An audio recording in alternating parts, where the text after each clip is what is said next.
We are on Aretha Franklin's property inside of her gated community in Bloomfield Hills. This home actually just went on sale.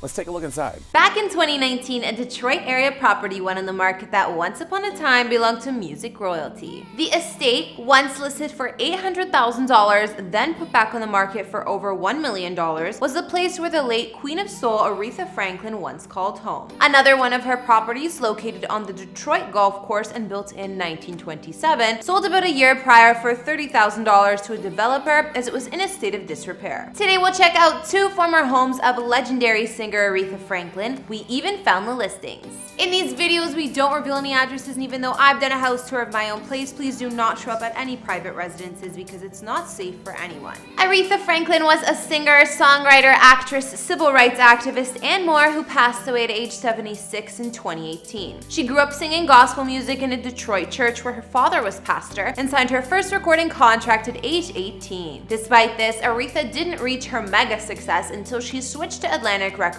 in the late 60s. By the end of the 1960s, she was known as the Queen of Soul and is one of the best-selling music artists of all time, having sold over 75 million records. During Aretha's 50-plus year career, 112 of her songs made the charts and had multiple hit singles like Respect, You Make Me Feel Like a Natural Woman, and more. Being a legend like Aretha, of course, she's received numerous awards and honors over the years, including a Presidential Medal of Freedom and 18 Grammy Awards. Aretha's career will outlive her for decades and centuries to come, so it shouldn't be a surprise that the singer left behind a substantial estate when she passed. It's assumed she was worth anywhere between $18 to $80 million, but unfortunately, she died without a will, leaving her estate in question. Hey guys, it's Kara the Vampire Slayer, and I'm bringing you another house tour here on Famous Entertainment. Be sure to hit that subscribe button and ring that bell. We post a new video daily. Today we're checking out where the late Queen of Soul called home, or two of Aretha Franklin's former properties located in Detroit. If you like this video, we've also done house tours on other music legends like Whitney Houston and Tina Turner, which we'll link to at the end. As always, don't forget to follow me on Instagram to chat, and now let's get into this video.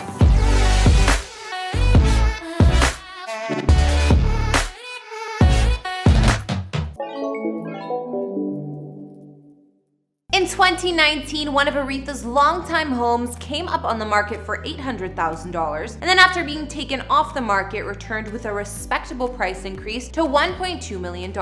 Located in the suburb of Bloomfield Hills, the estate was just outside of Aretha's native Detroit, Michigan, about a 30-minute drive from downtown. The mini mansion is situated in the hills of Lone Pine gated community, and Bloomfield Hills is quite the upscale neighborhood. Aretha's colonial-style home boasted 4,148 square feet of space with 5 beds and 7 baths throughout. The music legend bought the property in 1997, and when the home first popped up on the market, it hadn't been lived in for quite some time, according to agents. When it came back up for sale at the higher price, it offered a new look and was fixed up with a tasteful remodel. The circular driveway leads you to the home's courtyard entrance, and the lot overlooks a community pool and 2 beautiful ponds, which we can see in aerial views. Inside, there's an elegant 2-story entry hall with marble floors and a crystal chandelier, which opens up to the 2-level great room. Here there was a granite fireplace, floor-to-ceiling windows, a wet bar, and at the time, Aretha's red grand piano, which would later be auctioned off.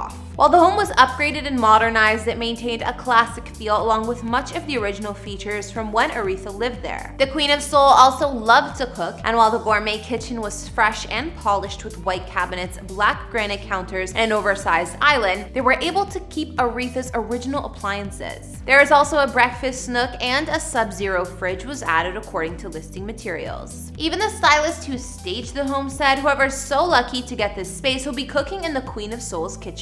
The formal dining room had a stunning custom chandelier overhead that Aretha owned and loved, which used to be in one of her other residences and was brought here to add more of her personal style. Also on this level of the home, there was a cozy library with wood accents and the stately master retreat. Aretha's master bedroom featured the original floors and attached marble bath, as well as a private deck and 2 spacious walk-in closets. Another special detail is the floral shower surround in the master bath that was custom made for Aretha. It's the same same shower that this queen used to sing in. There's an upper level of the estate that has a bridge, as well as 2 large bedrooms also with en-suites. Downstairs, there's a finished walkout lower floor with plenty of space to entertain. This level of the home boasts a family room with fireplace, kitchenette, second master a guest suite with attached bath and sauna, another guest room, and an office. Aretha's former property backs onto the community amenities, which include a pool, a tennis court, a clubhouse, stunning ponds, and even a walking trail. The home itself has elevated decks as well to soak up the views. Now let's check out Aretha's other former home. This property was sprawling and impressive, but unfortunately it was in a state of disrepair at the time of sale, so went for the low price of $300K. It was purchased by a real estate developer, Anthony O'Callum, who decided to work on renovating the place, rent it out for an event, and then sell it. At least that's what his plan was. A year later, in 2019, the house popped back up on the market, this time for $600,000. Dubbed the Queen of Souls Rose Estate, it was in rough shape the first time it was sold, and the Tudor mansion needed new heating and electrical systems, as well as roof repairs. The first buyer, Kellum, said he planned extensive kitchen and master bath renovations, but it was unclear how much work had actually been carried out on the home. Built in 1927, Aretha's other former estate was located on the lavish Detroit Golf Club, backing up onto the 7th hole. Kellum, at the time of purchase, said that he was an Aretha fan. When she passed, it hit him hard, especially since his late mother used to listen to the singer all the time. The house had been vacant for some time, and he estimated renovations would cost around $350K. He said, "I see this as an opportunity to not only revitalize an iconic property in the city I love, but knowing how proud my mom would be if she were still here makes this even more amazing." While we don't know the full list of renovations that ended up being done, we can hope that they preserved some of Aretha's touches in the mansion. Her former Detroit Golf Club estate spanned 6,200 square feet inside and was full of potential. While it was in disrepair, the home still kept many of its stately features like wooden mantels, interior French doors, leaded glass windows, and a slate roof. There were 5 beds and 6 baths throughout, and the home sat on just over half an acre of land. Looking at photos of the property, I honestly like the classic look throughout, with the beams and the archways inside and the soaring ceilings. The centerpiece and main attraction of Aretha's former home seems to be the great room with 30-foot arched ceilings, which spans 32 by 17 feet and boasts a rose-colored crystal chandelier. In fact, Aretha's love for roses shows in this entire mansion, from the wallpaper to the fixtures and even the carpet.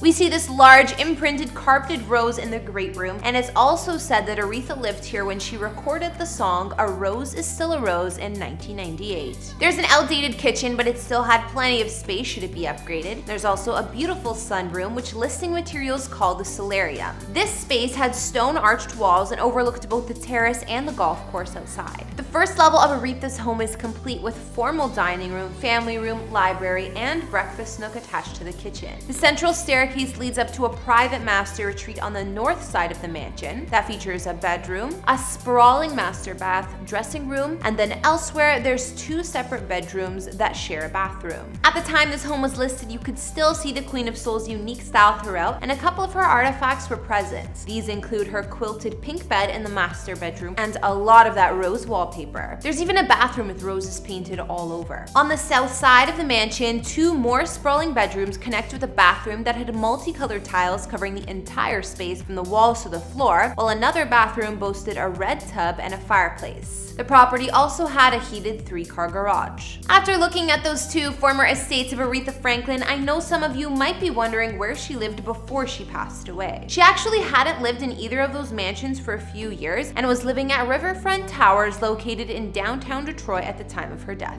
After checking out Aretha's 2 estates, what did you guys think? Which did you prefer? The first Bloomfield Hills mansion or the larger but more outdated Detroit Golf Club property? Honestly, while the second place was much more dated and needed a ton of work, I love the original design and the historic feel. I know that if that home just got some TLC, it would be one amazing mansion, and I, for one, would keep a ton of those original features. Like the amazing great room and the sunroom, but I would definitely can that bright rose patterned wallpaper in the hallway. Be sure to let me know what you guys thought of Aretha's beautiful Detroit mansions down in the comments. If you haven't, please go subscribe to my personal channel because I would love to get to know all of you better. We'll link you my latest video. What you gonna do? And I'm gonna give you my review, what I liked about it, what I didn't like, what freaking disturbed me. Killing a baby? And it definitely made me sad. Thanks for watching. Don't forget to follow me on Instagram, and I will see you all in the next video. Bye!